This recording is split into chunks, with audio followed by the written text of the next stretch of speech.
Hi guys, welcome back to Fragments of a Simple Life. For every video I make is super simple. This is going to be part 2 of this magazine that we started looking at together yesterday.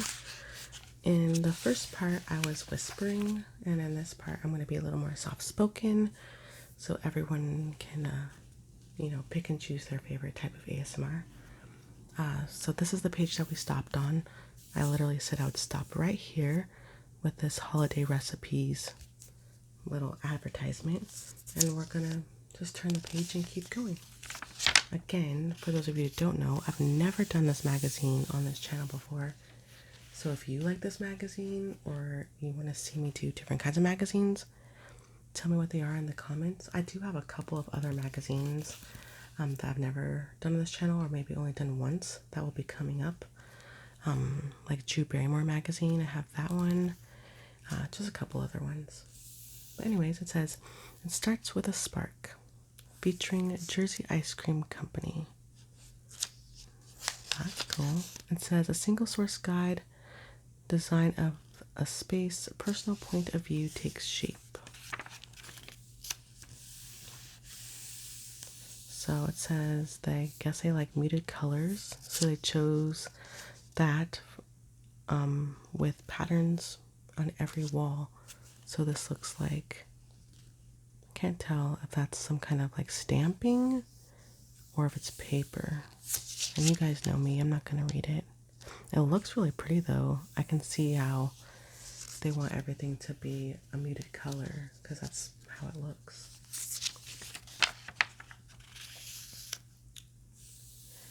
It says Tara or Tara's take for creating personal spaces. So it says design what feels like you. Your home is yours. It's where you rest and get filled up. So design your space based on what resonates with you, not what you think others want to see. Oh, that's so important. So important. Look closer. Dig deeper. See what's underneath floors, behind walls, hiding in plain sight. If there's old wallpaper or tile around, give it a second look. Consider what it could become. Let the spark catch. That's so true. Especially like older buildings, older houses. You never know what's in the ground. You never know what's behind some paint. It says, let what you love guide you. If you're drawn to something, let it take the lead. Pull a color, be inspired by a pattern, or give it the spotlight. Let it stand on its own and keep the rest of the room simple. I love that. That's really good decorating advice. Simple decorating advice. It says, a note from Joe, a collective perspective. I usually don't take the time to read all of this kind of stuff, just because I feel like I might get in trouble for copyright reasons. So I just keep on going. Ooh, that's a beautiful image. Oh, that's really cool. It looks like someone's standing on the ground and they took their camera and pointed it straight up at this like canopy of trees. And it's perfect because this is the fall edition of this magazine. I forgot to say that as well for those of you joining me for the first time and didn't watch part 1. This is like a seasonal magazine, so I think it's like spring, summer, fall, winter, and this is fall for this year. So everything in this magazine is fall related. It says, may we never get so used to seeing things from our one point of view that we forget to see them from the other points of view. Because it's true what they say, there's more to a thing than meets the eye. Oh my gosh, that's so pretty. I love this picture. I'm obsessed with this. I literally would like frame that and like put it on a wall or something for like fall decor. Because here in California, we barely get trees that change color. It says home tour, in with the old. This is cute. I love everything about this. This is my vibe, you guys. This is my vibe totally. Like, I love it. I love everything about it. Green couches and all. It says, inspired by the English countryside and filled with the thoughtful natural details, this family's century-old colonial in Kansas City, Missouri, I never would have guessed that, is a cozy haven that welcomes slower living. I love it. I love the layered look on the mantle with the large rectangular mirror with the curved edges, and then the picture right in front of it. So decorative. These little like mirrored wall sconces, the candles, some sort of like dried flower arrangement. Looks like this is some sort of like vintage vase. Really, really pretty. Really interesting room. Cool touches. Like you can't tell. I love it when you can't tell what's new and what's old unless you're like an expert. I love that. I love that look. The homeowner says, I felt that spark when we walked through the house the first time. The kind that makes you tread slower and breathe deeper. Oh, that's how you know a house is yours. Even if it doesn't look how you want it to look on the inside, that's how you know it has good bones. Look at this. They have one of those floor-to-ceiling ladders, and this is almost like a little like built-in library section in the living room. They have like a cutout here for like seating, and like two lanterns on the walls. How adorable is that? Really pretty. It says we added in bookshelves to create a library. That's what this is. To store my books. The millwork throughout the living space is painted lamp room gray by Farrow and Ball, a rich color that changes with the light. How pretty. Oh my god, I love this house, you guys. This might be like my favorite house that I've ever seen in one of these magazines. Not even joking. It's so my vibe. Look at this kitchen. Everything looks like vintage but modern. It's mid-century but rustic. It's that cool mix where you feel at home and at peace. Like you just want to like have a cup of tea. It's beautiful. Sorry, I'm getting a little amped up for ASMR. Look at this little center island. Oh, huge center island. And then they have a coffee table here. Wow. It's really pretty. It says, after long nights and countless walkthroughs, we felt confident that we could make this 100-year-old Georgian colonial not only a space that encouraged an intentional, slower way of living, but also one that could build on the foundation we had set as a family and grow us closer for years to come. It's beautiful. I can't tell how big the space actually is, but with the pale like grays and the natural colors and the white, it looks huge. All the light coming in through the windows. Beautiful. Oh, this looks like a boys' room, I'm assuming. Yep. The boys' room is what I like to call playfully primitive. Most items were found at estate sales or antique shops. The hope was to design a space that the boys could enjoy now, but also grow into over time. So maybe it looks like it's 2 beds. So it's probably brothers that share a space. Now that the renovation is complete and we're all settled in, we see this as a soulful space that feels like us, one that connects us to the present and invites all who cross the threshold to slow down and pay attention to the little things for sure. How pretty. And this looks like this is a primary bedroom. They look some kind of like colorful. I don't know if you guys can see that. I'm gonna hold it up for you. Can you see the fireplace? That's so interesting. I don't know what that is. It looks like a person. At first I thought it was like nautical of some kind, but it's not. And then the primary bathroom. Really pretty. Pretty house. The sweeter side of potatoes. Ooh, sweet potatoes. We can all find something to celebrate when we tap into our sweet side. Just look at sweet potatoes filled with nutrition and even a few surprises. The unsung, I can't even say that, the unsung spud brings unexpected appeal to dishes of all shapes and flavors, from savory sides to desserts. Let's see what this says, because I don't like sweet potatoes very much. But sweet potato waffles, I'm lying, those are delicious. Sweet potato pie. I'm lying. That's delicious. Oh, wait. This is a caramel pecan sweet potato cheesecake. Okay. Get the heck out of here. It looks like it's ginger snap crust, cream cheese, mashed sweet potato, egg, sugar, vanilla, more ginger, cinnamon, nutmeg, clove, and then caramel sauce with flaky sea salt if you want. Oh my gosh, that sounds delicious. I'm dying. I'm so hungry. And then sweet potato waffles with a maple butter. Yum.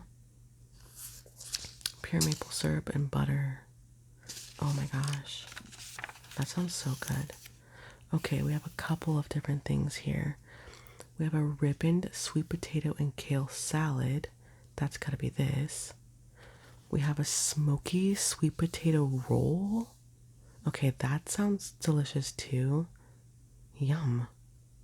With cheese in it. It says that it has shredded smoked cheddar cheese or smoked Gouda cheese. Like in it? I don't know. It sounds good though. It sounds like a meal all by itself. Because potatoes are so hearty, right? And they fill you up. That like 2 of these rolls that have cheese in it already, that's like all I would need with like, I don't know, a vegetable or some kind, or like a little salad. And I'd probably be full. Sweet potato leek bisque. Yum. It has sweet potato, leeks, celery, and garlic, a white wine or vermouth, chicken broth, tarragon, and cream, white wine vinegar, black pepper, and then they fried some leeks on top. Oh my gosh. Oh my gosh, look at all these delicious things with sweet potatoes. I had no idea. Sweet potato cakes with lemon slaw. Look at those. What a delicious option for someone who might be vegetarian. Isn't that a wonderful option for a vegetarian? So smart. Sweet potato pierogies, those two. Yum. These are delicious options that would totally fill you up and make the person at the table not feel like they're like standing out as like the weirdo vegetarian. Not that vegetarians are weirdos, that's not what I mean. But you know, like if you go to dinner, I know this like as a gluten-free person, you go out to dinner and you're like, is there anything on this menu I can eat? It sucks. So those are really good, like hearty options. Anyways, I digress. A part and a place, the supper club. It's more than a shared meal. Fun. I want to join a supper club. It says you have to choose a theme. The cookbook club, the progressive dinner, that's cute. A walkable neighborhood dinner club that moves from one house to the next, from appetizers to sides to main to dessert. That's cute. So as guests' lives move forward, so does the sharing of a neighborly meal. Every time you meet, alternate who owns a different part of the meal. Oh my god, that's so cute.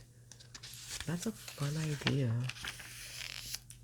Weekly occasions. A weekly or monthly gathering of friends who meet in one person's kitchen, but all contribute to making of a meaningful meal. Keep the host's role really simple, like prepping the location itself and providing drinks, so your hosting is sustainable. That's so cute. Seasonal celebrations. Long tables set for neighbors, friends, and family to share a seasonal meal in the afternoon or under the stars. Hosting a large group is a big undertaking, so don't be afraid to ask everyone to chip in. My mom used to do this, but we wouldn't like hire a caterer. We would just do a potluck. Like, I don't know if you guys are old enough, you watching, to know what that is, but you just get the neighbors together. You say it's going to be at my house or in my backyard. I'll provide the desserts, and the plates and the napkins and all the utensils. I'll provide coffee and soda and wine, but you guys all provide the food. The theme is Mexican food or whatever. The theme is Italian. And then everyone comes over and everyone shares and you have this lovely meal. But as the host, you only spent like $50 for drinks and dessert, and that's it. It's really fun. Really fun. I've never done it, but maybe I should because I don't have a lot of family. So maybe I should. Who wants to have a potluck with me? Behold the state fair. Fun. I've never been to a state fair. I've been to many amusement parks, but I've never been to state fair. I've never done like what this kid is doing. I've never gotten like the chicken leg or the turkey leg. I mean, chips and gravy, hot and tasty. This is so cute. It says number 1, get a taste. Number 2, play your heart out. Of course, you gotta do the games, right? Number 3, go for a ride. Fun. I've never done it. We have state fairs here in California. I don't know why I've never done it, but I seriously never have. And I like rides. I like games. I like good food. I don't know. With clear eyes, perspective. I don't know what this is about, but I feel like I'm going to read it, so let's read it together. Maybe the question has never really been about whether you see your glass as half full or half empty. After all, every season is at once fraught with scarcity and blessed with abundance. We can work hard, play hard, love hard, and pray for grace, and still the unexpected lands on every doorstep, sweeps in, and changes everything. I'm about to cry. And in those moments, maybe keeping perspective is about seeing that we have a glass at all, and a choice for how we'll fill it. That in the midst of owning our reality, we can choose to see opportunity. And in the setbacks, or not yet, we find new strength to grow. The storytellers in the following pages wear no rose-colored glasses. They've chosen something much more tenacious, to look clear-eyed through a lens of hope, seeing not only what is, but what can be. They remind us that they are makers in this life, that we can decide to ask, what wondrous thing can come? What can I dare to create from what I've been given? Holy crap, that was deep, guys. That was beautiful. I don't want to read all of these, but it looks like we have a story from this woman named Heather McCallie. And hers says, The Gift of Today. Maybe she's a cancer survivor. It says, Intentionally Choosing Each Other. Megan and Josh Ebert. Aww. He says, I felt like I didn't have a lot to offer her, but she chose to intentionally build me up to make me better, and she still does today. Oh, that's nice. This one says, Growth after loss. People my age tend to slow down, but I wanted to live, to see, do, and learn all the things I wanted to while I was still able and willing. Others and yourself. I remember wanting to look like her, and now, in these years of coming home to myself, to my mom, I'm so glad that I do.